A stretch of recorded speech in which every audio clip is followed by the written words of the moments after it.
And I'd yield to the gentlewoman from New Mexico. Thank you very much. And I think that what this discussion that we're having here talks about is the difference between governing and political exercise.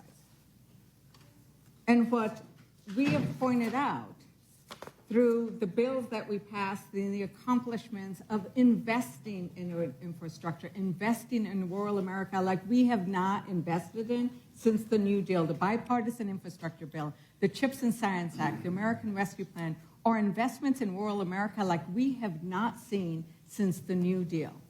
And that is about governing. And that is what we're supposed to be about. We're supposed to be about not just passing the Farm Bill, which has expired and needed a safe, we're going to have to push it to next year, but we won't let it expire, but we should have worked on it. We should have gotten our legislation in there and passed. It's also we couldn't pass the agricultural appropriations bill. We couldn't pass the things that we're supposed to do about governing. And Democrats know how to govern. And that's what we showed last Congress. We governed on behalf of the people we represent. And what we have done this year is indeed political exercise. And so, my colleague from Pennsylvania, Representative Waschenschauer, says that impeachment is a political exercise.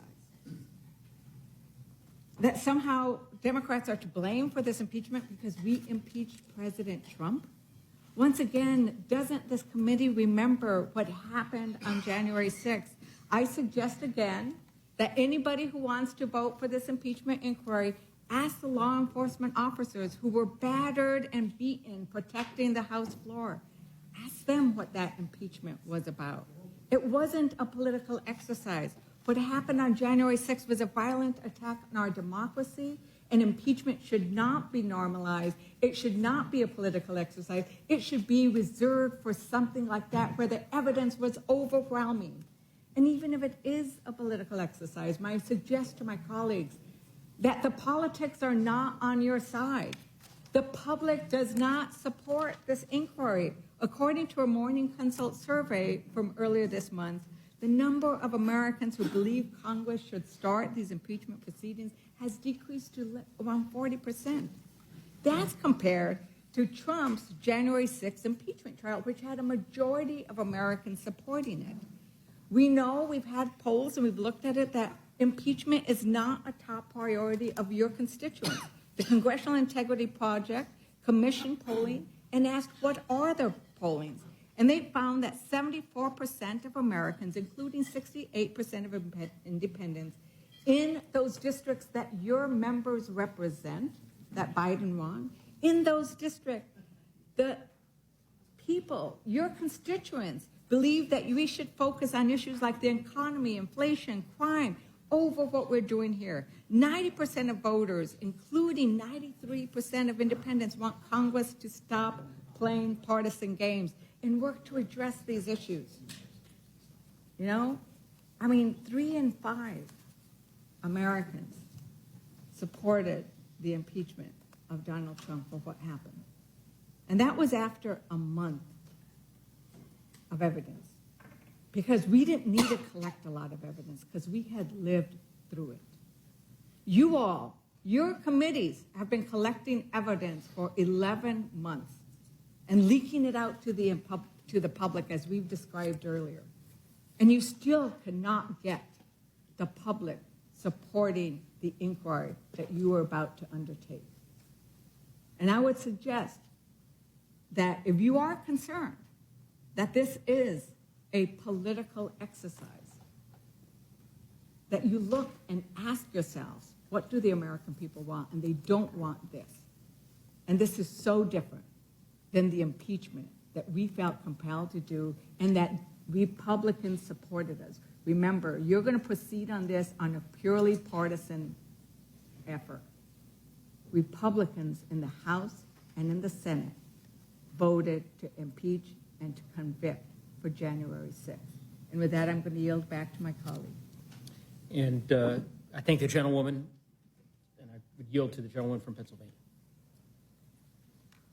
I've been here since late in 2018 just over 5 years. And it has been my misfortune to be here for 2 impeachments of the President of the United States. But what is markedly different about those 2 impeachments is the amount of study we engaged in, constitutional study, rereading the Federalist Papers, debating about whether the trauma of an impeachment to the country was required by the evidence we had in front of us.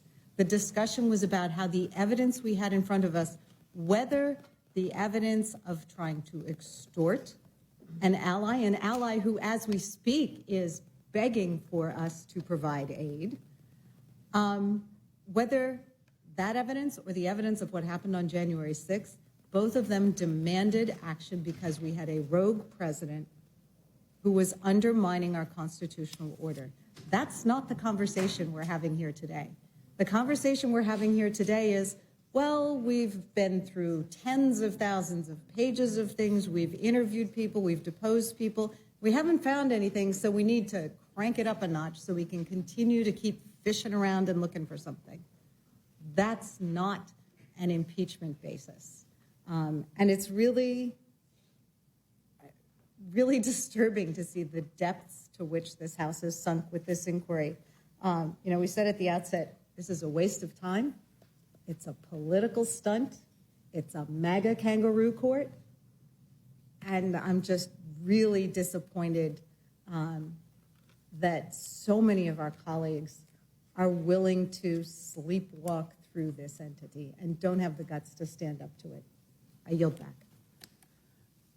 I would simply say, Mr. Chairman, I share the sentiments of Ms. Scanlon and Ms. Ledger-Fernandez. I've served in Congress since 2018, have served on the Judiciary Committee throughout the duration of my tenure in the Congress.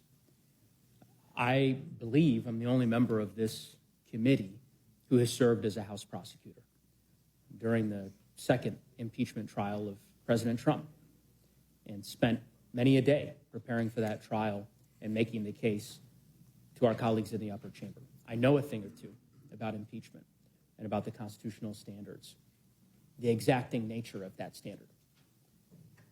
I was with many of you in the House chamber on the second floor on January 6th. I remember it well.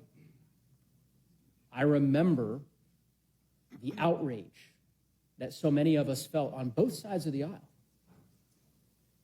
at what President Trump had done in inciting a mob to come and disrupt and interfere with the peaceful transfer of power.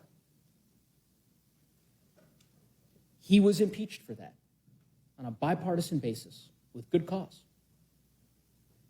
And he has been singularly focused ever since on exacting retribution. He's made that clear. He posts about it often on social media. It's been reported that he's communicated directly to our colleagues on the other side of the aisle what he's communicated to the public, which is that he demands that House Republicans exact this political revenge and impeach President Biden. And that's why our colleagues are pursuing this step, notwithstanding the damage it'll do to the country, and notwithstanding the way in which it will divert this Congress from being able to prioritize the issues that ultimately matter to the American people. And perhaps that's the best place to close. There's a quote I'll read because I thought it summarized this well. Quote, "While they fixate on overturning a presidential election, Americans continue to face high prices at the drugstore, roads and bridges that are falling apart, and a broken immigration system." While House Democrats fixate on overturning a presidential election, Americans continue to face high prices at the drugstore, roads and bridges that are falling apart, and a broken immigration system. We need to end this political theater and get back to work for the American people, end quote. That's a quote from my friend, Mr. Eschenthaler, when he voted against the impeachment inquiry resolution and November, or end of October of 2019, 4 years ago. It's hard to believe it's been that long. I would ask him to heed his own words and perhaps maybe our colleagues to do the same. Let's get back to work on behalf of the American people. Let's work on addressing immigration and public safety, lowering costs. That's my request. With that, I yield back, Mr. Chairman. Is there further discussion or debate on the amendment? The gentleman from Pennsylvania is recognized. Thank you, Mr. Chairman. My friend from Colorado made a perfect dovetail into my comments because I believe I've been misquoted twice now. Earlier in the hearing, I said explicitly that the standard of impeachment has been lowered by the Democrats to the point now where it's, in essence, a political exercise. This isn't a political exercise. We were simply going to have an inquiry, a vote on an inquiry to start the process in order to, and again, I've said it ad nauseum, the Biden administration is refusing to comply. Their own lawyers have said we need to have a vote on the inquiry, and that's what we're doing. But again, during the first impeachment of Trump, I was on the committee with my friend from Colorado and Judiciary, and I said, if we move forward with this impeachment, we are in essence making this a political exercise. And I said then, if you have a president and a House of Representative of two different political parties, it's now going to be just expected by whatever base you have, whether it's Democrat or Republican, that you're going to have an impeachment. And then I reiterated those same comments on impeachment number 2 when I sat in the same exact chair that my friend is sitting in from Colorado right now. From there, I said the same exact words. So, yeah, I spoke out against impeachment twice because I felt the standard had not been met. And I would still reiterate this, that there wasn't enough evidence to go forward. There weren't the high crimes and misdemeanors. Instead, the Democrats continue to push it forward. And now we have a situation where impeachment, the standard of impeachment has been lowered to such a degree that, again, it's merely, at this point, a political exercise. Not that this is a political exercise, but the bar has been lowered. And if you don't believe me, let's just go back and look historically. In 2017, December 6, 2017, you had H-Res 646. 58 Democrats voted to advance an article of impeachment for the high crime or misdemeanor of, wait for this one, disrespecting the NFL league anthem protest and calling a member of Congress wacky. That was a high crime and misdemeanor back in December of 2017. Then January of 2018, January 19, 2018, H-Res 705. 66 Democrats voted to advance impeachment for the high crime or misdemeanor of President Trump's, wait for it, rhetoric. You try to impeach him just for rhetoric. I mean, that is absolutely laughable. It didn't stop there. July 17, 2019, H-Res 498. 95 Democrats voted to advance impeachment for the high crime or misdemeanor of, this is another really good one, insulting the squad.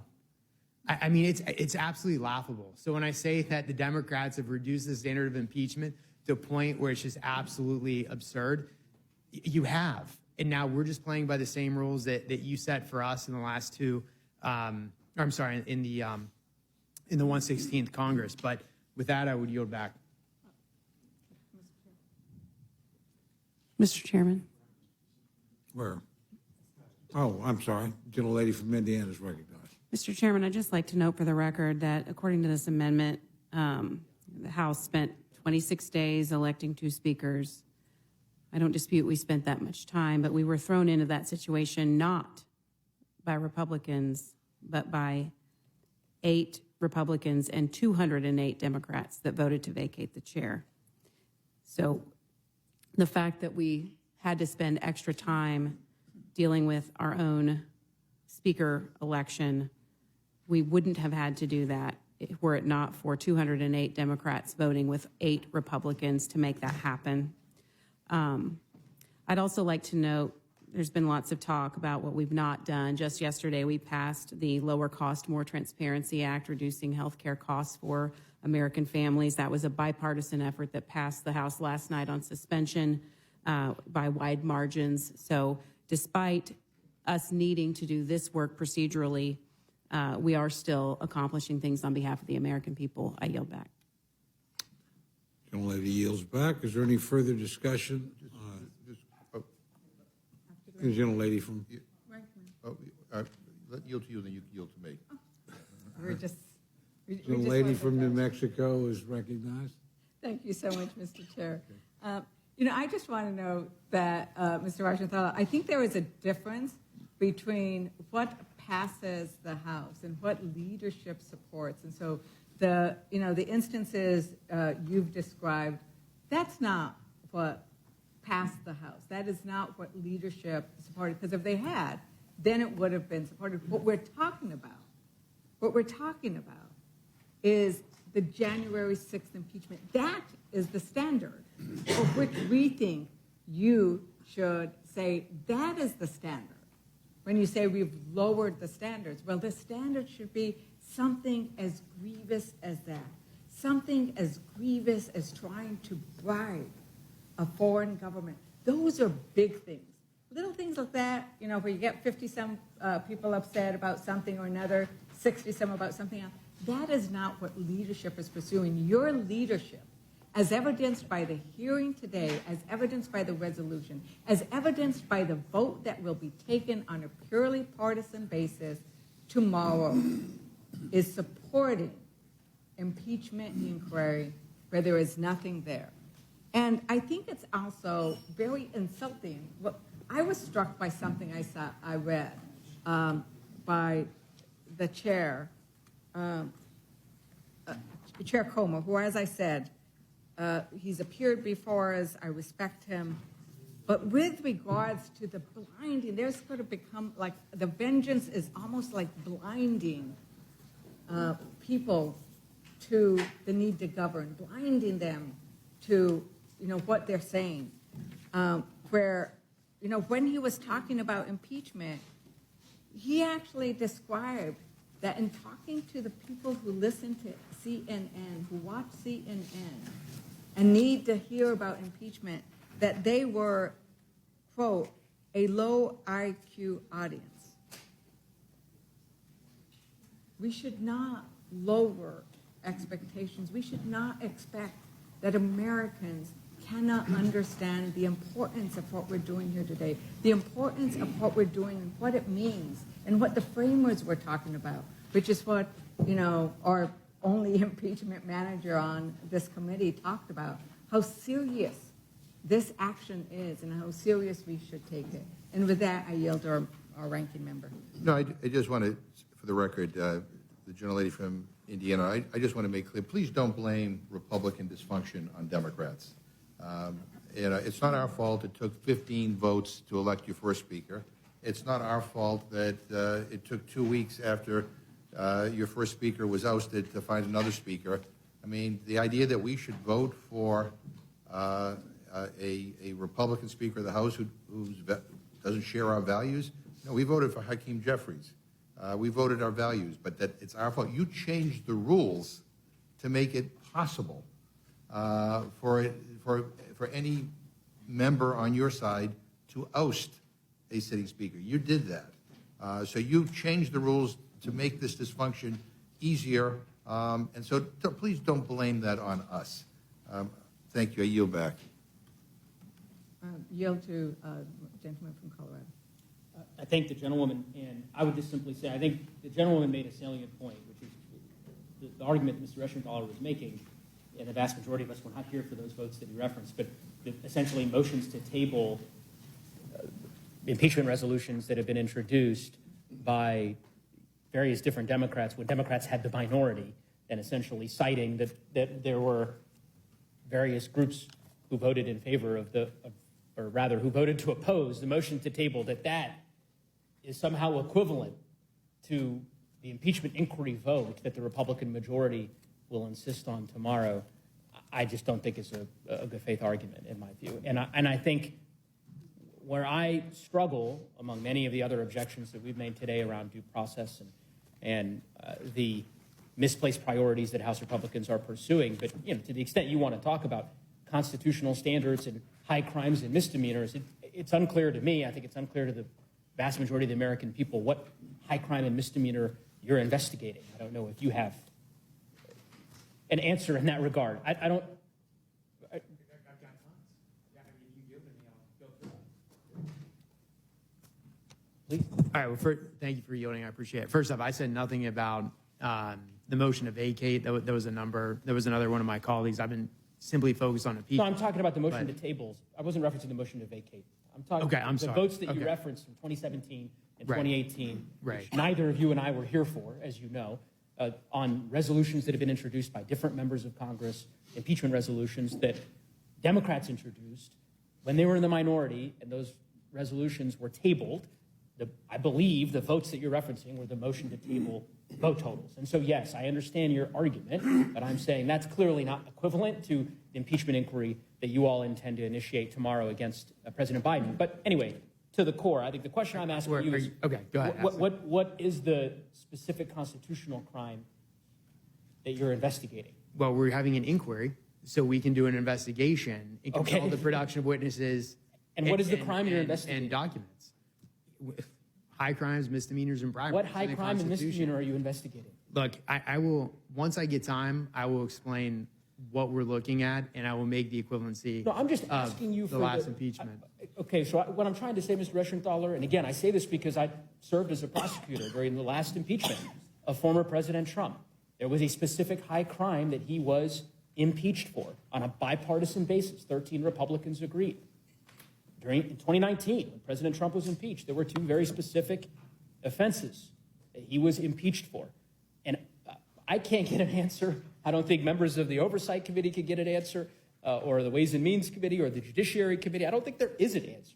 There's not, and of course it's unsurprising because according to even Fox News correspondents, House Republicans have been unable to make any kind of connection to a constitutional high crime and misdemeanor and President Biden. So I would say this, to make the argument that there is some similarity between, and I don't know if this is what you're suggesting, I hope it's not, between the various facts that you've focused and zeroed in on with respect to President Biden and President Trump's conduct on January 6th.